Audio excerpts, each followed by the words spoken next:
বিশ্বাস করো সোনিয়া, ফেসবুকে প্রথম যেদিন তোমাকে দেখেছি সেই দিনই আমি তোমার প্রেমে পড়ে গেছি। আমি তোমাকে ভালোবেসে ফেলছি। I love you.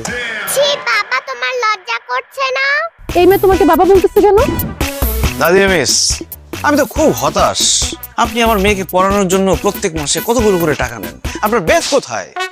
বেদ ছাড়া কি পড়ানো সম্ভব?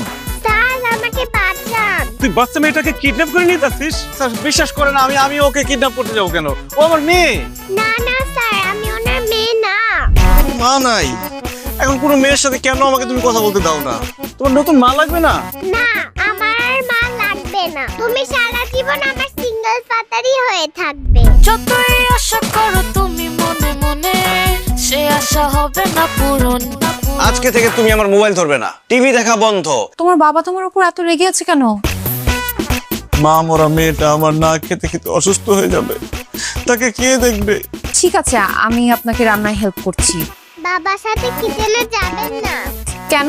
বাবা তোমার হাত ধরবে। আমি আপনার মেয়ের টিচার, আমাকে নিয়ে আপনি এসব ভাবেন? ছি! সিঙ্গেল ফাদার থেকে যাবে তুমি, সিঙ্গেল ফাদার। সারাক্ষণ কিন্তু তোমার মেয়ে আশা আর আশার বাবার কথা বলে। আশার বাবার প্রতি ওর দরদটা একটু বেশি মনে হচ্ছে না?